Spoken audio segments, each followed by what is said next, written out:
Good morning to all of you. नमस्कार विद्यार्थी मित्रांनो. तर पाठीमागच्या लेक्चरला आपण नियोजन, प्रस्तावना, त्याचबरोबर नियोजनाची वैशिष्ट्ये या घटकाचा अभ्यास केला. आज आपल्याला नियोजनाचे महत्त्व, त्यालाच नियोजनाची आवश्यकता, नियोजनाची गरज, नियोजनाचे फायदे, असं कोणत्याही पद्धतीने परीक्षेमध्ये प्रश्न विचारला जातो. त्यासाठी नियोजनाचे महत्त्व, आवश्यकता, गरज आणि फायदे यापैकी कोणताही प्रश्नामध्ये शब्द आला तर त्याचं उत्तर हे लिहायचं आहे. आपल्याला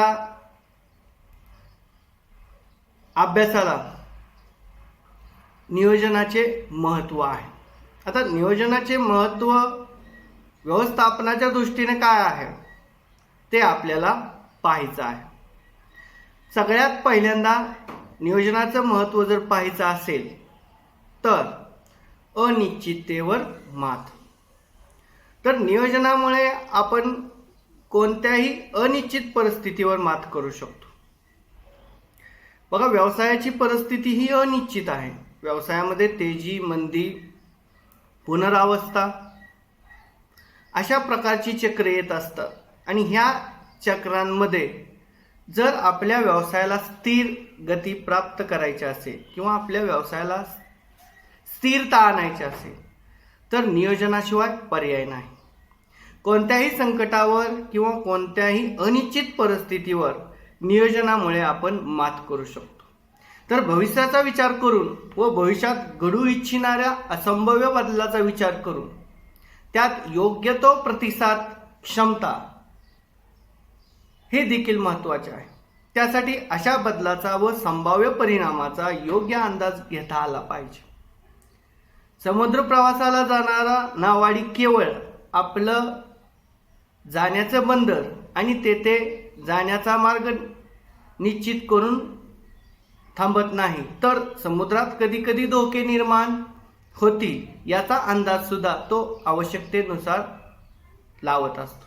आपली दिशा व मार्ग बदलण्याची तयारी तो ठेवत असतो. त्याप्रमाणे व्यवसायात सुद्धा व्यवस्थापकाला केवळ उद्दिष्ट ठरवून चालत नाही, तर भविष्यातील संभाव्य धोके किंवा अडचणी, अनपेक्षित बदल विचारात घेऊन त्याप्रमाणे योजनेत बदल करण्याची व्यवस्था त्याला करावी लागत असते. आणि नियोजनामुळे एका विशिष्ट ध्येयापर्यंत निश्चित दिशेने ठराविक गतीने जाणे शक्य झालेले आहे. म्हणून अनिश्चिततेवर मात करण्यासाठी नियोजन हे योग्य मानलं जातं आणि त्यानुसार व्यवसायामध्ये नियोजनाचा उपयोग अनिश्चिततेवर मात करण्यासाठी होतो. कारण बाजारपेठेतील परिस्थिती ही अनिश्चित स्वरूपाची आहे आणि ह्या अनिश्चित परिस्थितीमध्ये व्यवसायामध्ये नियोजनावर मात करण्यासाठी त्यासाठी अनिश्चित परिस्थितीचं रूपांतर निश्चित परिस्थितीमध्ये करण्यासाठी नियोजन हे फार महत्त्वाचे आहे. त्यामुळे अनिश्चिततेवर मात करण्यासाठी नियोजन महत्त्वाचं समजलं जातं. त्यानंतर उद्दिष्ट पूर्तता. व्यवसायामध्ये उद्दिष्ट निश्चितीसाठी किंवा उद्दिष्टांची पूर्तता करण्यासाठी नियोजन आवश्यक आहे. ते कसं? कोणतंही कार्य करत असताना नियोजनांना केंद्रबिंदू समजला जातो किंवा व्यवसाय संस्थेची उद्दिष्टे योजनांचा केंद्रबिंदू असतो. जी उद्दिष्टे ठरवलेली आहेत ती योजनांचा केंद्रबिंदू असतो. त्यामुळे व्यवस्थेतील, संघटनेतील सर्व घटकांचे प्रयत्न एकाच दिशेने केंद्रित केले जातात. व्यावसायिक नियोजनामुळे व्यवसायाचे प्रमुख उद्देश संघटनेतील कर्मचाऱ्यांना माहीत होतात. त्यामुळे प्रत्येक विभागाचा विभाग प्रमुख विभागातील काम करताना संघटनेची उद्दिष्टे डोळ्यासमोर ठेवून विभागीय धोरण आखत असतो. त्यामुळे प्रत्येक विभागातील व्यवस्थापकांना उद्दिष्ट पूर्तीबाबत सतर्क ठेवण्याचे काम तो नियोजनाच्या मार्फत करत असतो. जहाजातील होकायंत्र जसे जहाजाची दिशा निश्चित करते तशीच भूमिका नियोजनाची व्यवस्थापनात उद्दिष्ट पूर्तीतेच्या दिशेने नेण्यासाठी असते. बघा, आपण विज्ञान 2 मध्ये शिकलेलो आहोत. दिशा दर्शवण्याचं काम हे चुंबकामार्फत केलं जातं. जे पट्टी चुंबक असतं त्याला दक्षिण उत्तर दिशा दर्शवत असतं. त्याचबरोबर सूचीयंत्र असतं ते वैमानिकांना हवाई मार्ग दाखवण्याचा काम करत असतं. त्याचबरोबर होकायंत्र हे जहाजेमध्ये दिशा दर्शवण्याचं काम करत असतं. त्याचबरोबर उद्दिष्टाच्या दिशेने मार्गक्रमण करण्यासाठी नियोजन हे एक दिशादर्शकाचं काम करत असतं. त्यामुळे उद्दिष्ट पूर्तता करण्यासाठी सुद्धा नियोजन अतिशय महत्त्वाचं समजलं जातं. त्याचबरोबर काटकसर. आता नियोजनामुळे आपण काटकसर करू शकतो. तुम्ही म्हणाल कसं? तर नियोजन केल्यामुळे कोणत्या घटकावर खर्च करायचा आणि कोणत्या घटकावर खर्च करायचा नाही याबद्दलची परिस्थिती स्पष्ट होते. अनावश्यक गोष्टीवर खर्च कमी केला जातो आणि अनावश्यक गोष्टीचा खर्च आवश्यक घटकावर केल्यानंतर व्यवसायाचा उत्कर्ष होतो, व्यवसायाचा विकास होतो, व्यवसायाची प्रगती होते. व्यवसाय म्हणजे कमीत कमी खर्चात अधिक उत्पन्न मिळवण्याचं एक साधन असतं. व्यवसायात अनावश्यक खर्च टाळले तर नियोजनाला जास्त महत्त्व येतं. व्यवसायातील अनावश्यक खर्च टाळल्यानंतर त्याचा उपयोग आवश्यक खर्चावर केला जातो आणि व्यवसायामध्ये त्यामुळे व्यवसायाची प्रगती होते. अशा प्रकारच्या अपव्यय टाळण्यासाठी सुद्धा नियोजन महत्त्वाचं असतं. म्हणजे नियोजन खऱ्या अर्थानं व्यवसायाला काटकसर करण्याला मदत करत असतं. कारण काटकसर केल्यानंतर उपलब्ध साधनसामग्रीचा जास्तीत जास्त उपयोग आपल्याला मनुष्यबळाकडून घेता येतो. त्यासाठी नियोजन हे अतिशय महत्त्वाचं आहे. बघा, बऱ्याचशा व्यवसाय संस्थेकडे बरीचशी यंत्रसामग्री असते, परंतु ती वापरात आणण्याच्या दृष्टीने त्याचा उपयोग व्यवस्थित पद्धतीने होत नाही. मग त्याचा उपयोग व्यवस्थित पद्धतीने करून घ्यायचा असेल तर नियोजनाची गरज आहे.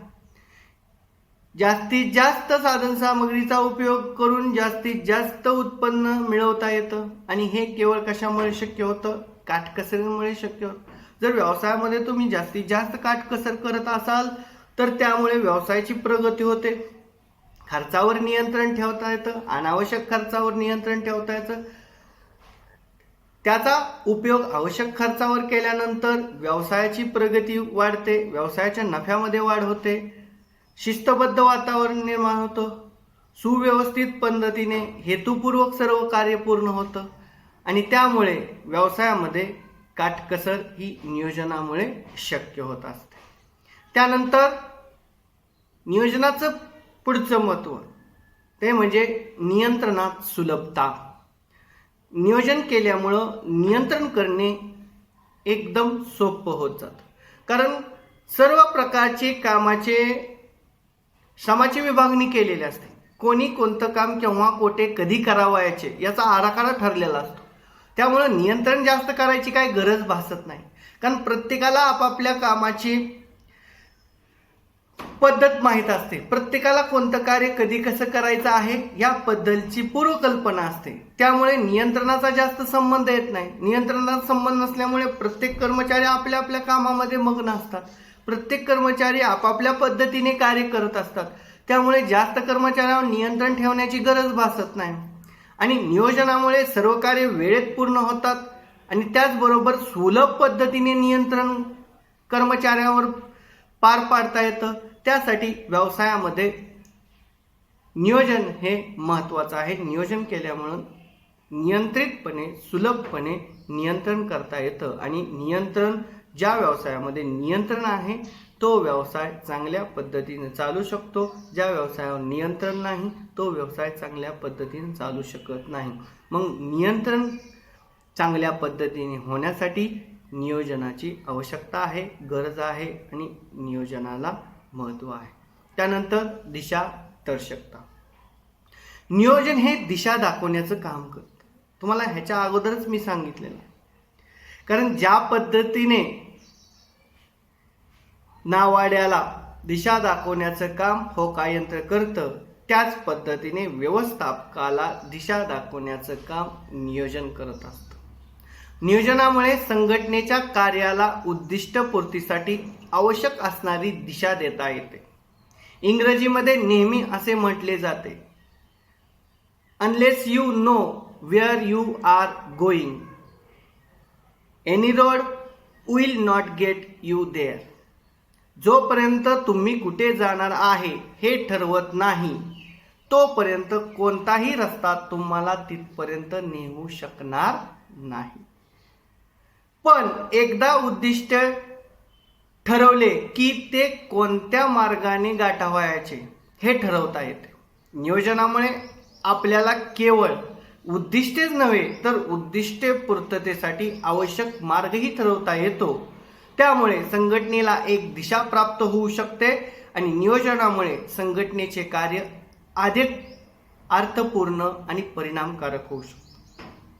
बघा, तुम्हाला कोणत्याही गावी जायचं असेल, पहिल्यांदा तुम्हाला कोणत्या गावी जायचे हे ठरवल्याशिवाय त्या गावाला जाणारी एसटी तुम्हाला पकडता येणार. म्हणजे पहिल्यांदा तुम्हाला उद्दिष्ट तुम्ही ठरवलं पाहिजे. उद्दिष्ट ठरवल्यानंतर मग तुम्ही नियोजनाला सुरुवात करू शकणार आहात. म्हणजे जोपर्यंत तुम्ही कुठे जाणार आहात हे ठरवत नाही, तोपर्यंत कोणताही रस्ता तुम्हाला तिथपर्यंत नेऊ शकणार नाही. म्हणजे तुमचं उद्दिष्ट क्लिअर असेल तर नियोजन तुम्हाला तिथपर्यंत घेऊन जाणार आहे. नियोजन हे एक प्रकारचं दिशा दाखवण्याचं काम करत असतं. त्यामुळे व्यवसायामध्ये नियोजनाला दिशादर्शकता असेही म्हणतात. त्यानंतर पुढचं महत्त्व, निर्णय घेण्यास मदत. व्यवसायामध्ये कोणत्याही प्रकारचा निर्णय घ्यायचा असेल तर नियोजनाचा आधार घेतला जातो. व्यवसायात तर निर्णय क्षमतेला अतिशय महत्त्व आहे. योग्य वेळी व अचूक निर्णय न झाल्यास मोठ्या प्रमाणावर नुकसान होण्याची शक्यता असते. अशा वेळी योग्य निर्णय घेण्यासाठी सुयोग्य नियोजनाची गरज असते. निर्णय घेत असताना आपल्याला अनेक पर्यायामधून योग्य पर्यायाची निवड करावी लागते. व्यवस्थापकांना असे निर्णय घेताना नियोजन हे मार्गदर्शक ठरते. व्यवसायाच्या प्रत्येक व्यवस्थेत निर्णय घ्यावे लागतात. काही निर्णय मूलभूत स्वरूपाचे असतात तर काही निर्णय दैनंदिन स्वरूपाचे असतात. कामाचा प्रारंभ करण्यापूर्वी, काम करत असताना, कार्यपूर्तीनंतर प्रत्येक अवस्थेमध्ये निर्णय घ्यावे लागतात. निर्णयाची वेळ हा सर्वात महत्त्वाचा घटक असतो. निर्णय प्रक्रियेत अचूकता येण्यासाठी व निरपेक्ष राहावी म्हणून योग्य नियोजन आवश्यक आहे. बघा, योग्य नियोजन केल्यास योग्य निर्णय घेता येतात आणि योग्य निर्णयावर व्यवसायाचं यश अवलंबून असतं. मित्रांनो, त्यासाठी व्यवसायामध्ये नियोजनाला फार महत्त्व आहे. त्यानंतर स्पर्धा शक्तीत वाढ. बघा, नियोजनामुळे व्यवसाय संघटनेची स्पर्धा शक्ती वाढत असते. नियोजन केल्यामुळे बाजारपेठेतील निश्चित परिस्थितीचा अंदाज येतो. नियोजन केल्यामुळे व्यवसायामध्ये वेगवेगळ्या घटकांचा अभ्यास करून, बाजारपेठ संशोधन करून बाजारपेठेची योग्य परिस्थितीचा फायदा व्यवस्थापकाला घेता येतो. त्यासाठी नियोजन केलं पाहिजे. नियोजन जर केलं नाही तर बाजारपेठेतील बदलत्या परिस्थितीचा फायदा घेता येणार आणि बाजारपेठेतील बदलत्या परिस्थितीचा फायदा घेता आला नाही तर स्पर्धेत आपण टिकू शकणार नाही. त्यामुळे स्पर्धेत टिकायचं असेल, स्पर्धात्मक शक्ती वाढवायची असेल तर नियोजन हे फार महत्त्वाचं आहे. संघटनेमुळे व्यवसायाचं भवितव्य उज्ज्वल करायचं असेल तर नियोजन करणे फार महत्त्वाचं आहे. त्यासाठी व्यवसायामध्ये नियोजन केलं पाहिजे. त्यानंतर पर्यायी निवड. नियोजन करत असताना वेगवेगळे पर्याय आपल्यासमोर उपलब्ध असतात आणि योग्य पर्यायाचा विचार करून आपण काय करत असतो? नियोजन करत असतो. नियोजन हे अचूक पर्यायाची निवड करण्यासाठी, त्या पद्धतीने आणि योग्य पर्याय निवडून व्यवसायामध्ये यश मिळवण्यासाठी नियोजन हे फार महत्त्वाचं आहे.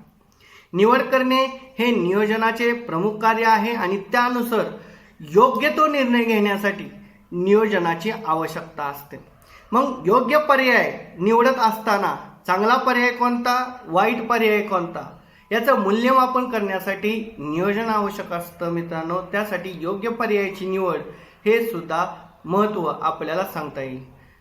तर आज आपण नियोजनाचे महत्त्व पाहिले. आता पुढच्या लेक्चरला आपण नियोजनाची प्रक्रिया पाहणार आहोत.